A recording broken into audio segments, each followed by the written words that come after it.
This is Laura from Feeling Fabulous, and today we are going to talk about part one of why lifestyle medicine is so important for our brain health, specifically for Alzheimer's. So in part one of our lecture, we're going to talk about the risks and how we can actually prevent Alzheimer's, not through drugs, but through lifestyle. So I wanted to go over some statistics, and they're quite shocking, because 1 in 10 people over the age of 65 have Alzheimer's, and females more than males.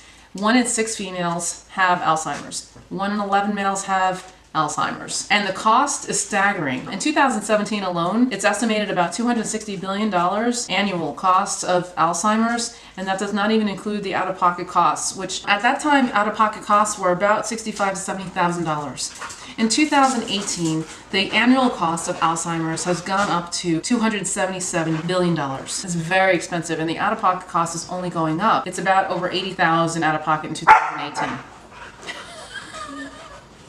And you hear the dogs in the back? They have a lot to say for that. Now, I don't know about most people, but they don't really have that kind of savings to take care of their loved ones. And that does not even include the amount of time that the caregivers have to take care of their loved ones, because it costs billions of dollars in lost amount of time, and that doesn't even include the amount of emotional and physical time and energy given to their loved ones, not just the monetary amount. And the majority of the caregivers are women. We not only have the burden of taking care of our children, but now we have the burden of actually taking care of our loved ones who have Alzheimer's. And it's very costly, especially when we as women don't make as much money as men as a whole. So then we have to actually take care of our loved ones, and they're expecting us to take care of our loved ones, because it's very expensive to actually have patients that have Alzheimer's go into homes that specifically take care of our loved ones. It's very expensive. These costs are at least 80 times more than heart disease or cancer alone. That's why Alzheimer's is such a devastating disease for the 21st century. And by 16 million Americans will actually have Alzheimer's or over the age of 65. That's a lot of people to have Alzheimer's. And the cost is just astronomical. The healthcare industry cannot take care of that kind of cost. The burden is going to become our burden. That's a big problem, because most people don't have the kind of money saved up to take care of their loved ones with Alzheimer's. And while the majority of us are trying to find out whether we have the genes for Alzheimer's or not by doing tests like 23andMe, a lot of us are concerned about getting Alzheimer's, especially if you have loved ones that have Alzheimer's. And we're ordering tests like 23andMe.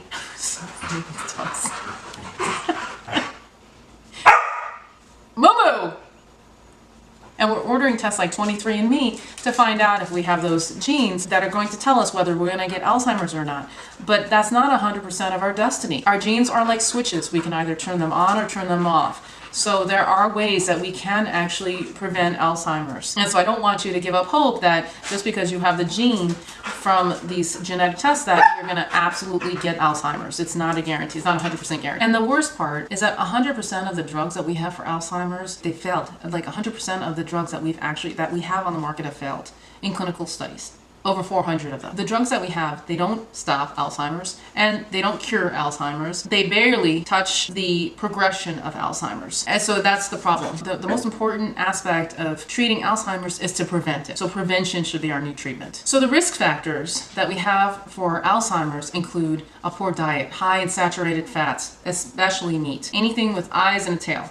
Okay, when I say meat, it's all animal meat. It's red meat, it's poultry, it's fish, and it's dairy, because dairy is coming from the cows that have 2 eyes and a tail. A diet and high in sugars, as well as the saturated fats, diabetes, high blood pressure, high cholesterol, poor sleep. So if you're not getting enough sleep, that makes a big difference. People who smoke, drink too much alcohol, people who are obese, people who have too much stress, small vessel disease, even sedentary lifestyle is super important as a risk factor, as well as head traumas, which most people would not realize is actually a predictor of Alzheimer's. Why are these risk factors so important? Well, they cause oxidation. What happens with oxidation is that there are free radicals that form, and those free radicals, when they collide with each other, create damage to our cells and our genes. That's actually very important to prevent the oxidative process. Oxidation also ages us. It's directly linked to aging. These risk factors also cause inflammation. If you're eating a lot of sugar, if you're eating a lot of saturated fats, if you have too much stress, all of those things create inflammation. And those types of inflammation create the diseases that we have today.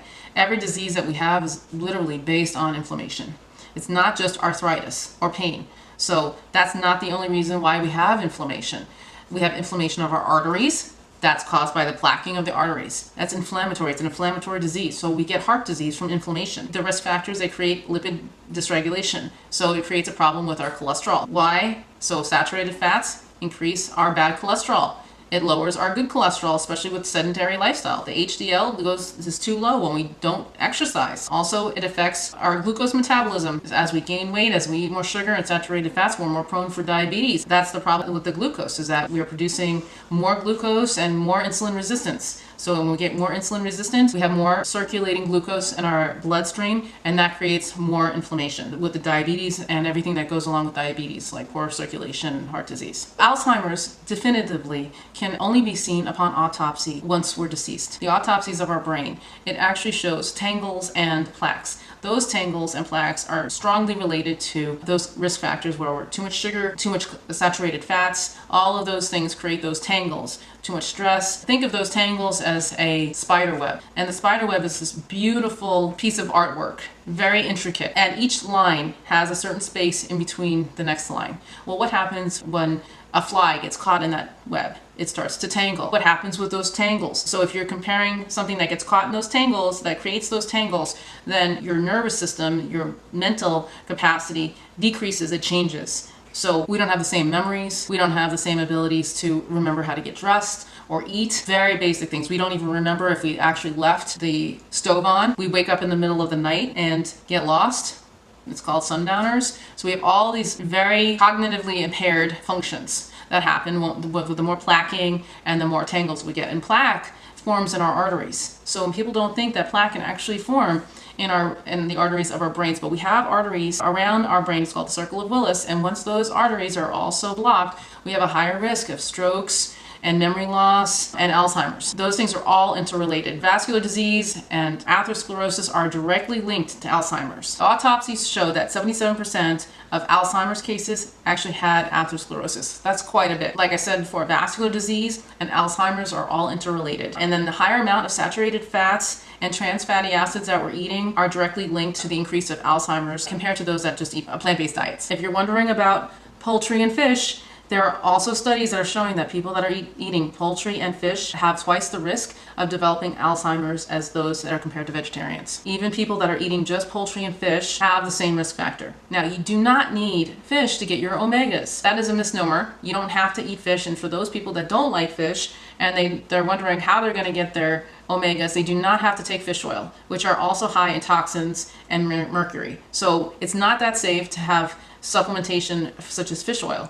The best thing to eat are chia seeds and hemp seeds and flax seeds. They have high omegas, and they have more omegas than they have in fish. So you don't really have to eat fish to get your omegas. The more saturated fat we eat, it is associated with an increased decline in cognitive function, up to 70%. So your memory will decrease by 70% the more saturated fat you eat. And women that eat the lowest saturated fats actually have the brain function of a woman that's 6 years younger. So it's very important when you're eating more saturated fats, the more clogging of those arteries, the less function. The less saturated fat, more function. And who doesn't want to think like somebody who's 6 years younger? I would. Increased animal protein has been linked to increase 10% of your mortality by 2% and cardiovascular mortality by 8%. Those that eat plant protein have a 10% decreased risk in mortality and a 12% decreased risk in cardiovascular mortality. And that includes strokes. So it's very important to know that the more animal protein you're eating, the worse your function is. So the more saturated fat you eat, and it does matter the type of saturated fat that you're eating. If you're eating more plant-based fats, you will have a less chance of mortality and a less chance of cardiovascular mortality. But if you're eating more, you have high risks of heart attacks and strokes and stents, cardiac stents. So why is a whole food diet preventive and protective? Saturated fats increase your insulin resistance, which leads to increase in inflammation, like I was mentioning before. And sugar increases the damage to your brain and its connections, which are those tangles that we see upon the autopsies of people with Alzheimer's. Sugar also tends to shrink the brain. We see that when we actually do CAT scans and MRIs, and it doesn't have to be severe. We actually start seeing shrinkage pretty quickly for people that do have small vessel disease, which do come from microvascular changes such as from uncontrolled diabetes, high blood pressure, high cholesterol, and heart disease. So that small vessel disease is the precursor to getting the Alzheimer's, especially from the vascular Alzheimer's, vascular dementia. So the great thing about preventing Alzheimer's is that we have a plan. It's called the Neuro Plan, and that would be nutrition, exercise, unwinding, restoring by sleep, and meditation, as well as optimization. And when I say these things, optimization means to optimize the brain's capacity to actually function. In order for it to be optimized, you have to have the proper nutrition, you have to exercise, you have to unwind by meditation, by stress management, restorative. You must have sleep. Sleep is what helps us repair the brain. Very important. And people that have problems sleeping, certain disorders like sleep apnea, which is very common, I explain to my patients that not using a CPAP is the equivalent of basically putting a pillow over their face for 10 seconds at a time and then hoping that they get enough oxygen. Because when the brain doesn't get enough oxygen, along with the heart and the kidneys, the major organs, it creates all kinds of havoc. And the one problem that it creates is memory loss upon other things. It creates a lot of different things because when you don't have sleep, your metabolism slows down, your cholesterol goes up, you have a higher risk of diabetes, you have a higher risk of heart attacks and strokes, and it's just all from not getting enough oxygen to the brain and not sleeping well. Your sleep hygiene is super important to prepare your brain for the following day. When you do get enough sleep, you decrease your cortisol level, you have less inflammation, and that inflammatory process that when you don't sleep at night and your cortisol level goes up is why we build up the belly fat, because that belly fat is directly linked to the amount of cortisol that we're actually emitting overnight because we're not getting enough sleep. So when you think that you can get 4 hours of sleep and that's enough for you, it's not. It's really not. It's not healthy. And you might think that that's all you need, but it's not what your body needs. Just remember, 7 to 8 hours. Sleeping more is not good either. If you're sleeping too much, you will also cause problems. And sleeping too little causes two problems. So the average amount of time that we've seen in studies is about 7 to 8 hours. And so in order for you to sleep better, okay, you need sun exposure. Sun exposure during the 3 to 5 p.m. hours. You need exposure because you need your melatonin to actually release on time so that you can sleep. People that don't release the amount of melatonin that they need don't sleep. Melatonin does help, but also turning off those blue lights. Thankfully, now we have cell phones that you can actually remove the blue light, but not all electronic equipment that we have that we're surrounded by can be turned off, and that's a problem. So you need to turn off your Wi-Fi and your Bluetooth, your cell phones. You need to turn off all of those things, your computers, all of the faxes, cell phones, telephones, all of those things emit a blue light. And once you see that blue light, it actually destroys your sleep pattern. I can't talk enough about sleep. The other thing that's also protective to prevent Alzheimer's is physical activity. I cannot stress how much we do not exercise. And exercising once a day for an hour is not the same as being continuously active. You need to get up every 20 to 30 minutes and move around. It's not the same. There's actually studies that show that people that work out 1 hour a day compared to those that don't work out, there's no benefit. There's actually more benefit for people to actually move constantly every 20 to 30 minutes, and it doesn't have to be for very long. So as long as you get around, move, do a brisk pace, a brisk, jog in place, some jumping jacks, something, so that you actually will have the benefit of that exercise. Because it's been found that exercise increases the size of your hippocampus by 2%. It also decreases cognitive impairment by up to 40%, and it builds that synaptic activity. So it helps the connections of your brain. It reinforces them. It helps you develop neuroplasticity because our brains are ever changing. Neuroplasticity helps with resilience. So when we're so stressed and feel depressed and we have all this anxiety, well, what helps us is neuroplasticity. That's the resilience to actually bounce back from things that happen to us in life that we don't expect. It helps repair the brain. It keeps the brain strong. It increases your cognitive impairment. Over time, people that are depressed and will get Alzheimer's. So it's very important to exercise to help prevent that. In life, you need to build connections, as in your brain. The other thing that exercise helps is that it reduces inflammation of the brain. It also induces certain growth factors, central and peripheral, that actually also help strengthen the brain and the functions of our brain. So it's been shown in studies that daily brisk walks were shown to decrease our risk of Alzheimer's by 40%. Less intensive, more moderate exercise has also been linked with lowering the risk of Alzheimer's by 35%. In the elderly, which is super important, elderly should not stop exercising, okay? I repeat, you should not stop exercising just because you're over 65. And some people don't consider themselves elderly at 65, and that's fantastic. But you should never stop exercising. No matter how many things that you have, how much pain you have, you need to do something to help exercise. Whether that be water aerobics or being non-weight bearing, as long as you're exercising, it will help decrease the function that you have with your brain. Those that exercise that were elderly had a 40% decrease in cognitive impairment and dementia and 60% decrease of vascular disease just from exercising. Unfortunately, stretching only versus intensive exercise for those patients that had a mild decline in cognitive function. This was by doing 45 minutes a day, 4 times a week for 6 months. So the intensive group had actually an increase in blood flow to their frontal lobe, an increase in their brain size, an increase in improved executive function. It protected against cognitive decline despite having a very high genetic risk of Alzheimer's. The people that only stretched in the study unfortunately still had the cognitive decline that showed up with Alzheimer's. So it wasn't enough to just stretch. You have to stretch and do aerobic exercise along with strength training. Those things are very important. And it was also found that if you do aerobic activity 3 times a week, and it doesn't matter whether you're doing it in a pool or on a treadmill or on a bicycle or just doing jumping jacks, okay? Anything that gets your heart rate up is called aerobic activity. So aerobic activity had a 3-time increase in your brain-derived neurotropic factor. In other words, just by doing aerobic activity increases your neuroplasticity by 3 times, which is very important, like I said, because neuroplasticity is what keeps the brain from getting those tangles and plaques, okay? That's what keeps us resilient. So in our next lecture, I do want to go over the different types of stress, because I find that stress is very important, and it's been actually shown to shrink the brain. And increased levels of stress hormones damage our hippocampus and our prefrontal cortex. And so the way we perceive stress is very important on how we deal with it, because it's all in our perception about what's going on in our life. So I just want you to remember that the take home for Alzheimer's is prevention. It starts now. It doesn't start when we're tired, when we're not working, when we have all this free time. It does not start then. It starts now.